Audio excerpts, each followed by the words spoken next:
తాకట్లో ఉన్న బంగారాన్ని విడిపించి ఆ రోజున మార్కెట్ ధర కట్టి మిగిలిన డబ్బును మీకు అందిస్తుంది కొమ్మూరి గోల్డ్. నమస్కారం, వెల్కమ్ టు ఐ డ్రీమ్. ధర్మ మార్గం విత్ విజిత కార్యక్రమానికి స్వాగతం.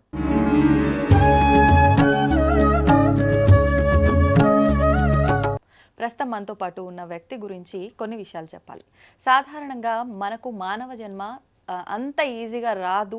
మనం చేసుకున్న కర్మని తొలగించుకోవటానికి, అంటే మనం ఇంకా కర్మ మొత్తం క్లియర్ అయిపోయి మోక్షం పొంది లేదు పరమాత్మలో ఐక్యం అవ్వాలి అని అంటే ఖచ్చితంగా మనం కొన్ని మంచి విషయాలు, మంచి పనులు చేస్తూనే ఉండాలి. మంచి పనులు అంటే ఏంటి అని అంటే ఎదుటి మనిషిని నొప్పించకుండా ఉండటము, మన వల్ల ఒక వ్యక్తి బాధపడకుండా ఉండటము, వీటితో పాటు దాన ధర్మాలు కూడా చేయాలి అని చెప్పి మన పెద్దవాళ్ళు ఎన్నెన్నో విషయాలు చెప్తూ ఉంటారు. అయితే అదే దృక్పథంతో తను కొన్ని విషయాల్లో, అంటే గత 2 నుంచి 3 సంవత్సరాల నుంచి ఎంతోమందికి అన్నదాన కార్యక్రమాలు చేస్తూ ఉన్నారు. ఆహారం లేక ఇబ్బంది పడుతున్న వాళ్ళకి వాళ్ళ కడుపు నింపటానికి తన వంతు కృషి చేస్తున్నారు. దాంతోపాటు ఇదే విధంగా కొంతమంది వికలాంగులు ఉంటూ ఉంటారు. వాళ్ళ కొంతమందికి జీవనోపాధి ఉంటుంది, మరి కొంతమందికి జీవనోపాధి లేక ఇబ్బంది పడుతున్న వాళ్ళు కూడా ఉంటారు. అంటే నార్మల్గా 2 కాళ్ళు చేతులు ఉన్న వాళ్ళే వాళ్ళ ఆహారాన్ని వాళ్ళు సంపాదించుకోలేక ఇబ్బంది పడుతున్న వాళ్ళు ఉన్న ఈ పరిస్థితుల్లో, అంటే ఒక రకంగా వికలాంగులుగా ఉన్న వాళ్ళకి నిజంగా అది సాధ్యపడదు. అటువంటి వారికి నేను సేవ ఎందుకు చేయకూడదు, వాళ్ళకు ఒక ఉపాధి ఎందుకు కల్పించకూడదు అన్న ఒక సంకల్పంతో వారు ఎన్నెన్నో మంచి విషయాలు, ఇలాంటి కార్యక్రమాలన్నీ కూడా చేసుకుంటూ వస్తున్నారు. ఇది ఇలాగా ఉంటే నేను ఎక్కువ మందికి చెయ్యలేనేమో, మరికొంతమందికి చెయ్యాలి అని అంటే ఒక సంస్థని ఏర్పాటు చేసుకోవాలి అని చెప్పి ఆ ఉద్దేశంతో ఒక సంస్థని, ఒక ట్రస్ట్ని కూడా ప్రారంభం చేయబోతున్నారు. వారెవరో కాదండి, ఆల్రెడీ మనం ఇంతకు ముందరే ఎన్నెన్నో వీడియోల్లో వారి మాటలన్నీ కూడా విన్నాము. వారి వీడియోల రూపంలో వారి మాటల్ని మనం వింటూనే వస్తున్నాము. వారే బ్రహ్మశ్రీ జేకేఆర్ గారు. వీరు కేరళ సంఖ్యా జ్యోతిష్యము, దాంతోపాటు ఆస్ట్రో న్యూమరాలజిస్ట్, అదేవిధంగా కర్మని మనం ఎక్కువగా నమ్ముతూ ఉంటాము. ఈ కర్మ సిద్ధాంతానికి సంబంధించిన విషయాలను కూడా మనకెన్నెన్నో తెలియజేస్తూ ఉంటారు. ఇప్పుడు వారు మన ముందున్నారు, వారితో మాట్లాడి మరిన్ని విషయాలు తెలుసుకుందాం. నమస్కారం అండి. నమస్కారం. ఇప్పటి వరకు ఉన్న విధానం అయితే భగవంతుణ్ణి మొక్కాలి, మనకేదన్నా కావాలి అంటే ఆయన అడగాలి. ఎలా అయితే తల్లిదండ్రులు పిల్లలకి ఏం కావాలో అడిగితే ఇస్తారో, అట్లా భగవంతుడు ఉన్నాడు, మరి మనం అడిగితే ఖచ్చితంగా ఇస్తాడన్న నమ్మకంతో అడుగుతూ వస్తున్నాం. భగవంతుడు అంటేనే పంచభూత తత్వం. ఒక రకంగా పంచభూతాలు అంటే అందరికీ అర్థమయ్యే విధంగా చెప్పాలంటే విశ్వం, ప్రకృతి. మరి ఈ ప్రకృతి మనం ఏది ఇస్తే అది తిరిగిస్తుంది. మనం మంచి చేస్తే మనకు మంచి ఇస్తుంది, చెడు చేస్తే చెడే ఇస్తుంది అని చెప్తున్నారు. నిజంగా విశ్వానికి అంత పవర్ ఉందా? మనం ఏం చెయ్యాలి మరి విశ్వానికి, మనం ఏం చేస్తే మనకు ఆ మంచిని తిరిగిస్తుంది? దాని గురించి వివరణ. తప్పకుండా తల్లి. వాస్తవంగా ప్రతి ఒక్కళ్ళు విశ్వం విశ్వం విశ్వం అని అంటూ ఉన్నారు. అవును. కొంతమంది నాకు ఇచ్చేసిందని చెప్తున్నారు. కొంతమంది అసలు నాకేమి ఇవ్వలేదు, రోజు అడుగుతున్నాను, నాకు కారు ఇవ్వు, ఇల్లు ఇవ్వు, బంగ్లా ఇవ్వు అని అడుగుతున్నాను, ఇవ్వట్లేదు. ఎందుకు ఇలా జరుగుతుంది అంటేరా, ముందు ఈ ప్రకృతి అంటే యూనివర్స్ లేక ఈ విశ్వం, ఏ భాష అయినా ఒకటే. ఈ యూనివర్సల్ లా అనేది ఒకటి ఉందమ్మా మనకి. ఇక్కడ భూమి మీద ఎలా అయితే ఒక లా ఉందో, చట్టం ఎలా ఉందో, యూనివర్సల్కి ఒక చట్టం ఉంది. ఆ చట్టాన్నించి తయారైందే ఈ చట్టం. ఈ చట్టం అంటే అదే మన చట్టం, మనకి జరుగుతున్న చట్టాలు అంటే కోర్టులు, కేసులు, లా, ఇదంతా. అయితే ఇక్కడ చట్టంలో ఏముంటది అంటారా, నువ్వు తప్పు చేసావు, శిక్ష వేస్తారు. అలాగే నీ ప్రవర్తన పాజిటివ్గా మారింది, అట్లాగే రాష్ట్రపతి క్షమాభిక్ష పెట్టి జనవరి 26కి కొంతమంది రిలీజ్ చేస్తారమ్మా, తెలిసే ఉండొచ్చు మీకు. రాష్ట్రపతి క్షమాభిక్ష పెడతాడని. మరి కొంతమంది ఎందుకు పెట్టాడు, వీళ్ళు మారారు, వీళ్ళ మార్పు వచ్చింది, అందుకని శిక్షాకాలం ఇంకా పొడిగించినా కూడా క్షమించి వీళ్ళని వదిలేస్తున్నామని. అయితే యూనివర్సల్ చట్టం ఎలా ఉంటుంది అంటారమ్మా, మనని శిక్షించడం ఖాయమే తప్పు చేస్తే, మనం అప్రూవల్గా మారితే గిఫ్ట్లు కూడా ఇస్తుందమ్మా. ఏంటండి ఆ గిఫ్ట్స్? రైట్, మంచి క్వశ్చన్ అడిగారు. ఏమిటి ఆ గిఫ్ట్ అంటే, ఉదాహరణకి ఇలా నాకు జరగట్లేదు, జరుగుతుంది అంటే ముందు దేని గురించి తెలుసుకున్నా గిఫ్ట్లు కూడా చెప్తాను. యూనివర్స్తో ఎప్పుడు మమేకం అవ్వాలి అంటే అసలు యూనివర్స్ అనేది ఎక్కడుందనేది ముందు తెలుసుకోవాలరా. అంటే ఆకాశంలో ఉందా అనేది, అంటే ఆకాశం చూసి ఇక్కడే యూనివర్స్ ఉందంటున్నాం. కానీ వాస్తవంగా యూనివర్స్ అంటే స్త్రీ పురుష తత్వం కలిస్తేనే యూనివర్స్ అమ్మా. మనలోనే ఉంది యూనివర్స్, ఎక్కడో లేదు. నీలో ఉంది, నాలో ఉంది, అలాగే ప్రకృతిలో ఉంది, ఆకాశంలో ఉంది, అన్ని చోట్ల ఉంది. భగవంతుడు అన్ని చోట్ల ఉన్నట్లుగా యూనివర్స్ కూడా అన్ని చోట్ల ఉంది. ముందు అసలు యూనివర్స్ లా తెలుసుకోవాలి. ఏమిటి లా అంటే, నువ్వు సత్ప్రవర్తనతో ఉండాలి. సార్ నేను చాలా సత్ప్రవర్తనతో ఉన్నాను సార్, నేను ఎవరిని కన్నెత్తి చూడను, తప్పుగా ఎవరిని నోటితో మాట్లాడను. కానీ మనసులో మాట్లాడతావా? ఒకసారి ఆలోచించుకోరా. అక్కడ నువ్వు ఎవరిని తిట్టవు. అందరూ మాత్రం ఆయన చాలా మంచోడండి అని అంటారు, అందరూ చాలా మంచోడు అంటారు. కానీ లోపల మాత్రం తిట్టాల్సిన తిట్టేసుకుని పైకి మాత్రం బాగున్నావా అని అడుగుతాడమ్మా. ఇది యూనివర్స్ సహించదు. మన చట్టం సహిస్తుంది. మన చట్టానికి ఏం తెలుసు? పైకి మాట్లాడితే శిక్షిస్తుంది. యూనివర్సల్ చట్టం ఇది కాదు తల్లి. పైకి మాట్లాడినా శిక్షిస్తుంది, లోపల మనసులో నువ్వు మాట్లాడిన ప్రతి ఆలోచనకి శిక్ష పడుతుంది. అంటే ఇక్కడ మార్చాల్సింది ఆలోచన. ప్రతి మనిషి ఆలోచన తత్వాన్ని మార్చాలి. ఎలా సాధ్యపడుతుంది? ఏం లేదమ్మా, దీంట్లో సింపుల్. కోపాన్ని జయించాలి, ఈర్ష, ద్వేషం, అసూయని జయించాలి. వీటిని జయించడం అంటే అంత ఈజీ కాదు అని సహజంగా నువ్వు అనుకోవచ్చు. నేనేమంటానంటేనమ్మా, ప్రయత్నం చేస్తే సాధ్యమే. ఎలా చేయాలి? దానికి అన్న రూట్ ఉందా అంటే, ఒక చోటుకి వెళ్ళాలంటే ఒక రూట్ ఉండాలి కదా. అయితే మార్గాలు అనేకరా. మనం అనేక క్రతువులు చేస్తాం, యజ్ఞాలు, హోమాలు, ఏదో సమస్యలు తీరటానికి. కొంతమంది తీరతాయి, కొంతమంది తీరవు. కానీ దీంట్లో గనక నేను చెప్పినట్టుగా వీళ్ళు ఫాలో అయితే 100% తీరతాయి. ఎవరైతే నాకు యూనివర్స్ స్పందించట్లా, నేను చాలా అప్రూవల్గా మారిపోయాను, నాకైతే ఏ కోరికలు తీరట్లా అనుకునేవాళ్ళు, నేను చెప్పినవి ఏమన్నా తప్పు చేస్తున్నారేమో చూసుకుని ఈ రోజు నుంచి మారితే 100% వీళ్ళకి యూనివర్స్ మార్కులు వస్తాయి. అంటే చేస్తున్నారు కానీ ఎక్కడో లోపం ఉంది, అందుకే అవ్వటం లేదు. ఏంటి ఆ లోపాలు జరుగుతాయి అని అంటారా? ఒకటేనమ్మా, కామం, క్రోధం అనేది మనలో ఉండకూడదు, కోపం ఉండకూడదు. మరి ఉండటం అంత ఈజీయా అంటే కాదని చెప్పుకుంటున్నాం. దానికి ఏం చేయాలంటే ధ్యానం చేయాలి. ధ్యానం చేస్తే వచ్చేస్తాయా మనకి అంటే, వాస్తవంగా ధ్యానం చేసినా కూడా చాలదు, మానవ ప్రయత్నం కూడా చేయాలి. దీంతో పాటు ఫస్ట్ ఆఫ్ ఆల్ ఇవన్నిటిని జయించాలంటే నేనులో ఉండాలమ్మ. నువ్వేంటి, ఇంకోటేంటి, నేనేంటి. నేనులో ఉండడం ఏంటి అంటే, బాడీ ప్రజెంట్, మైండ్ ఆబ్సెంట్ ఉండకూడదు. ఇప్పుడు మన ఇద్దరం లైవ్ చేస్తున్నాం తల్లి. ఈ ప్రోగ్రామ్ చేస్తున్నప్పుడు మీరు నా మాటనే వింటూ ఉన్నారు. ఓకే, మీరు ఏం అడుగుతారా దానికి ఆన్సర్ ఇద్దామని నేనున్నాను. నేను ఎక్కడో మా విజయవాడలో ఉన్నాను అనుకోరా, ఆన్సర్ కరెక్ట్గా ఇవ్వలేను. అదేవిధంగా నేను చేసే పని పైన మనసు ఉండాలి. ఉదాహరణకి అన్నం తిన్నప్పుడు, అంటే వీళ్ళు ప్రైమరీలో నేర్చుకోవాల్సిందమ్మా, ఇది చాలా కష్టం. అన్నం తినే ముద్దని తింటూ అది ఎక్కడికి వెళ్తుందని గమనిస్తూ ఉండాలి. నీళ్లు తాగేటప్పుడు ప్రతి గుట్టకని కూడా ఎక్కడికి వెళ్తున్నాయో అబ్జర్వ్ చేస్తూ ఉండాలి. అలాగే ప్రతి మాట కూడా అబ్జర్వేషన్లో ఉండాలి. ఈ పంచేంద్రియాల పైన మనసు యజమానమ్మ. కళ్ళకి, మనసుకి, చెవులకి, నోటికి, వీటికి యజమాని మన మనస్సు. ఎప్పుడైతే మనసు బలాదురులు తిరుగుతుంటే ఈ పంచేంద్రియాలు వాటి ఇష్టం వచ్చినట్టు పనులు చేస్తాయి. మనసు బాగుందండి, వినటానికి బాగుంది. మనం సాధారణంగా మనసు అంటాం. ఎక్కడుందండి మనసు? ఇది ఒక ఆర్గానా? రైట్, మంచి క్వశ్చన్ అడిగారా. మనసు అనేది ఒక ఆర్గాన్ కాదు, 100% ఒక మనిషికి ఒక భావము, మనకు వచ్చే ఒక ఫీలింగ్, ఆలోచన. అదే ఆలోచన, అదే మనసు, అదే ఫీలింగ్. టోటల్గా చెప్తే దానికి ఒక రంగు, రుచి, రూపం ఏమీ లేవు. ఇది ఎక్కడి నుంచి క్రియేట్ అవుతుంది?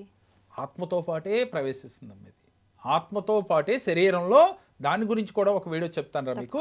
ఆత్మతో పాటే ఇది ప్రవేశిస్తుంది. పుట్టిన బేబీకి ఊహ తెలిసిన కానించి ఆ మనసు అనేది ప్రాణం చేస్తూ ఉంటుంది. కాతే ఏంటంటే వాళ్ళు కామ, క్రోధ, మతమాత్సల్యాలు ఉండవు. అందువల్ల వాళ్ళు కొంచెం ప్రశాంతంగా ఉంటారు, ఆనందంగా ఉంటారు. మనలో ఎప్పుడైతే అర్షడ్ వర్గాలు వచ్చినాయో మనకు మనసు ఎంతేది? అసలు ఎప్పుడన్నా ఆనందంగా ఉన్నామా అంటే, ఉందామని ప్రయత్నం చేస్తాం, గంట ఉంటే గంట ఉండలేము. బుర్రలో ఏదో తిరుగుతూ ఉంటుంది. అక్కడ షూట్ ఉంది, ఇక్కడ షూట్ చేస్తాం, అక్కడ షూట్ అని నువ్వు అనుకోవచ్చు తల్లి. నేను కూడా ఇంకో స్టూడియోకి వెళ్ళాలి, ఇదే గోల్ కదా. అయితే నేనేమంటానమ్మా, వెళ్ళాలి ఓకే, దానికి ఒక టైం పెట్టుకున్నావు ఓకే, ఈ టైంలో మాత్రం నువ్వు మనస్ఫూర్తిగా ఇక్కడే ఉండాలి. ఇలా నేనులో ఉండి బతకగలిగితే, నేనులో ఉండి తిని, నేనులో ఉండి నువ్వు ఉండగలిగితే, మీ పంచేంద్రియాలపైన యజమానిని నీలో ఉంచి గనక నువ్వు గనక బతకటం అలవాటు చేసుకుంటే, అమ్మ ఏదైనా అలవాటేరా, దాన్ని ఒక్క 41 రోజుల పాటు బలవంతంగా నువ్వు మనసు పెట్టి చేయటం అలవాటు చేయాలి.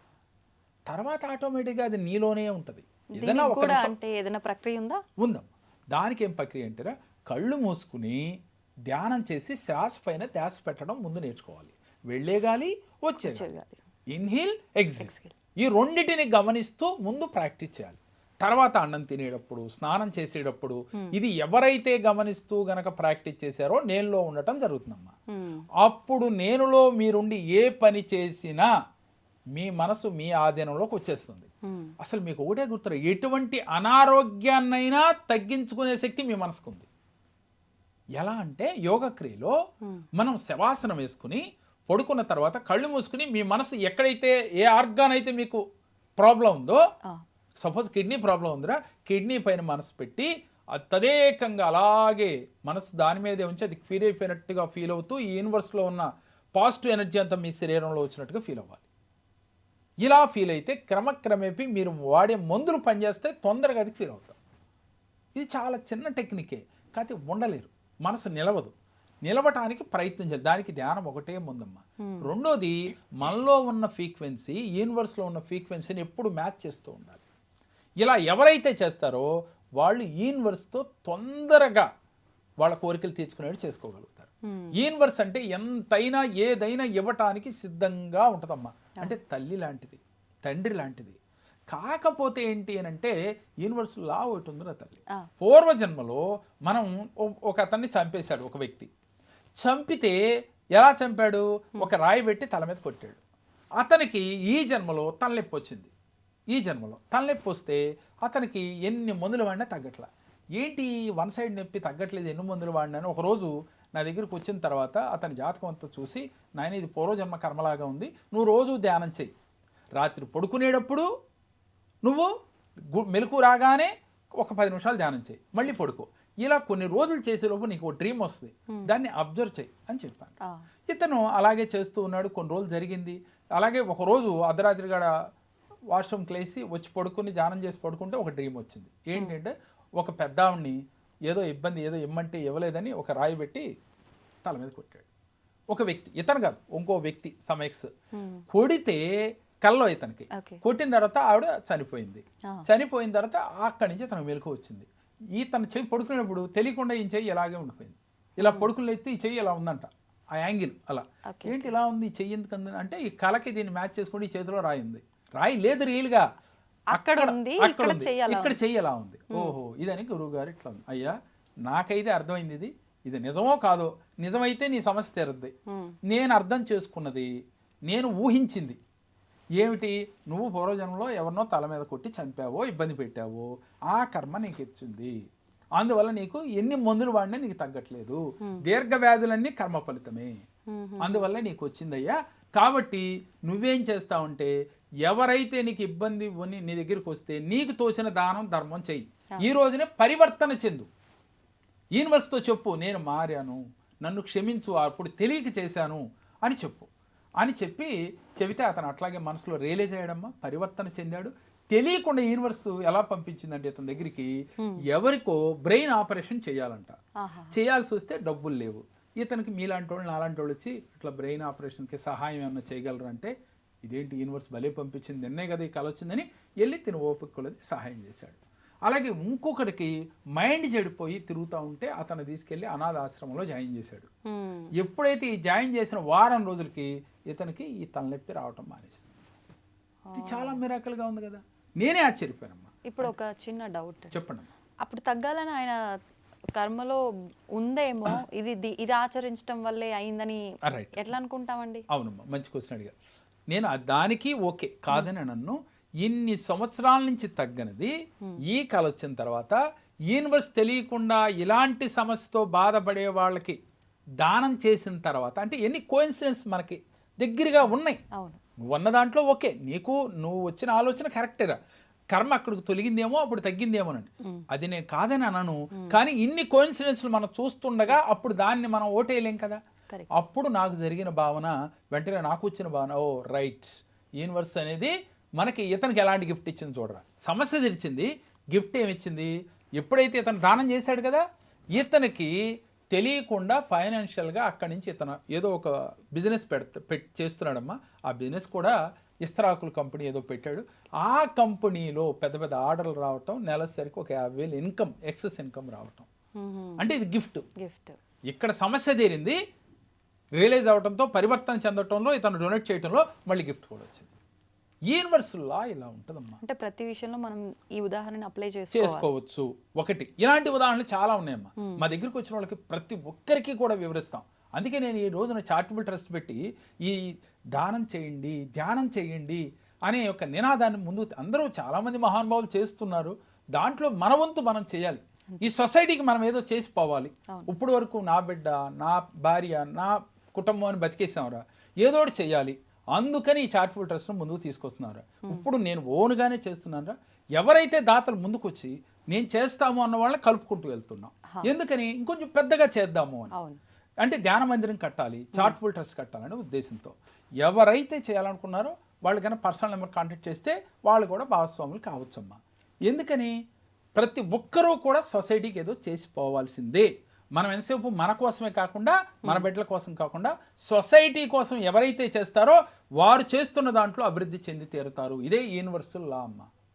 ఎవరైతే ప్రతిరోజు ధ్యానం చేయాలి, అవకాశం ఉన్నంత మట్టికి నేనులో ఉండాలి, పరివర్తన చెందాలి, ఇప్పుడు వరకు చేసిన తప్పుల్ని అబ్జర్వ్ చేయాలి, తెలుసుకోవాలి, నేను ఇక్కడి నుంచి తప్పు చేయనని అప్రూవల్గా మారాలి.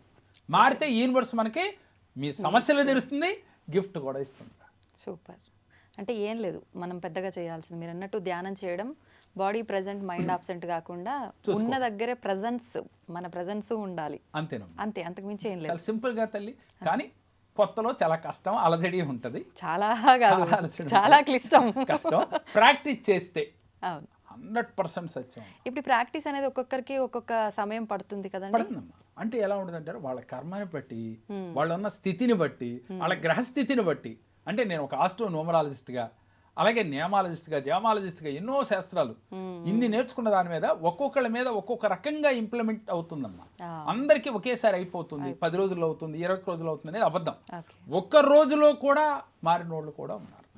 అంటే మీరు అన్నట్టు ఇందాక వాళ్ళ కర్మ పరిపక్వత చెందితే వెంటనే వాళ్ళు మన కలవటం, అది చెప్పటం, వాళ్ళు అది చేంజ్ రావటం, అంతే. అలా ఎన్నోసార్లు జరిగింది. సంతోషం అండి. మాట్లాడదాం మరొక వీడియోలో, మరిన్ని విషయాలు మాట్లాడుకుందాం ఈ సబ్జెక్ట్ గురించి. ధన్యవాదాలండి. నమస్కారం.